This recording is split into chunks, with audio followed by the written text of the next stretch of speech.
Semyonic was the greatest seducer of other men's wives I've ever met.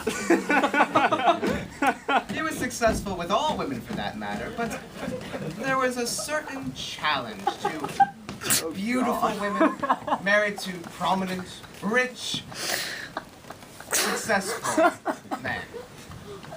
I could never do him justice. Let him tell you in his own words.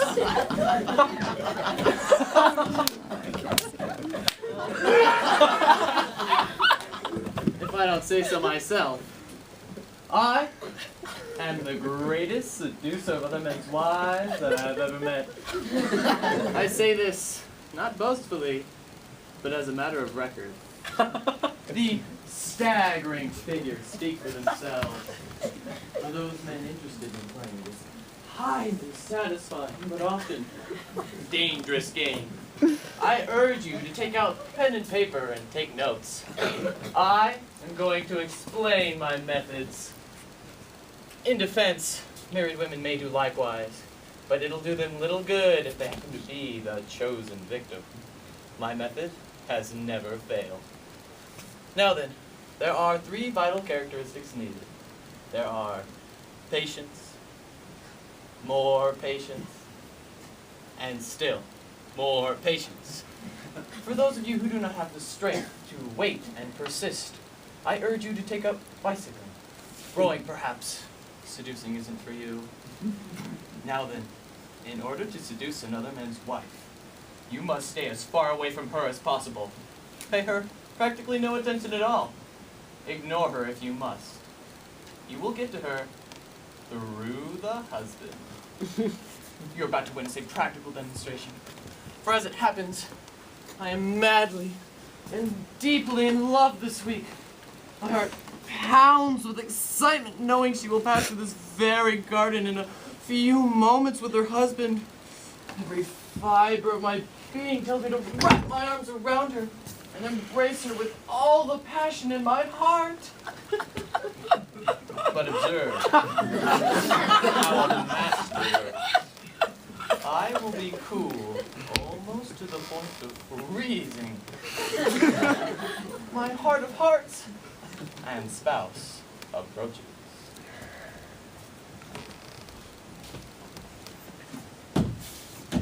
Ah, Peter Semyonic. Fancy meeting you here. Oh, my dear Nikolai, how good it is to see you. You're looking well. Note how I'm not looking at her. And you gay devil, you're always looking well. Oh, excuse me, have you met my wife? Irina. Oh, of course you have. I met her last night at dinner at the Veshnovs. Irina, I don't know what this man said to you last night at dinner, but I must warn you, he's a scoundrel, a notorious bachelor, and an exceptional swordsman. That's the best I can say for you, Peter. You exaggerate, Nikki. Madame, good to see you again. We were just taking a walk. If you're not too busy, why don't you join us? That's very kind of you, Nikolai. But as a matter of fact, I am riveted to this spot. A new romance has entered my life, and until she is out of my sight, I am incapable of movement. Too much, do you think? As I said, be patient. Fantastic. You never cease to amaze me.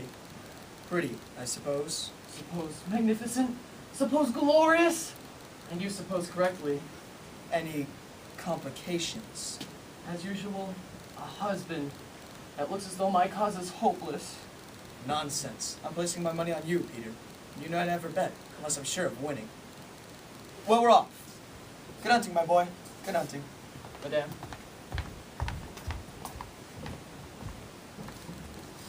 Beautifully done, don't you think? I'm sometimes awed by the work of a true professional. Note how our eyes barely met. We hardly exchanged a word, and yet how much she knows of me already. A, and I'm a popular bachelor.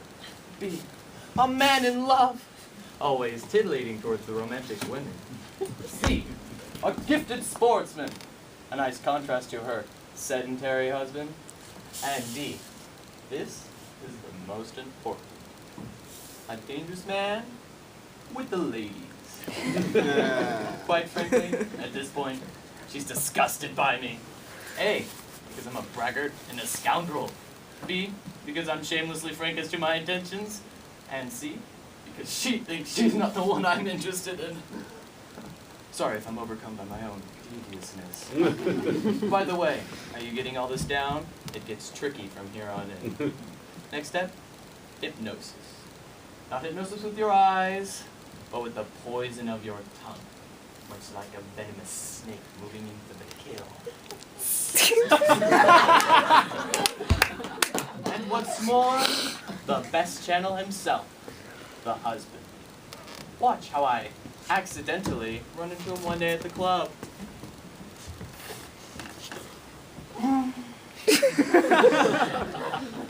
Peter, you're looking glum. I take it your pursuit isn't going well. Is it that obvious? Oh, Nikki, I haven't seen her since I last met you and your dear wife. Oh, I sleep little, I eat less. I had my shirt collars taken in half an inch. Ah, Nikki, why do I waste my valuable youth chasing women I can never truly call my own? Oh, how I envy you. Me? What is there about me that you envy? Your marriage, of course. A charming woman, your wife, let me tell you. What is there about her that fascinates you so? Her grace, her quiet charm, everything. But mostly, it's the way she looks at you. Oh, if someone would look at me like that, with such loving, adoring eyes. Oh, it must send quivers through your body. Quivers? No, not really. A tingle, perhaps? Don't tell me you don't tingle when she looks at you. Of course. By all means. I tingle all the time. She's an ideal woman, Nikki. Take that from a lonely bachelor and be glad fate gave you a wife like that. Perhaps fate will be as kind to you. That's what I'm counting on. Good heavens, I'm late for a doctor's appointment. What's he treating you for? Melancholia. By the way, tell your wife I said hello, but I urge you not to repeat our conversation. I'm afraid it might embarrass her fragile sensitivity. Oh, where is the woman for me? I know where. The question is, how soon will she be mine? More work must be done, but that task falls to my aid and accomplice. Oh, by the way, I saw Peter Semyonix today.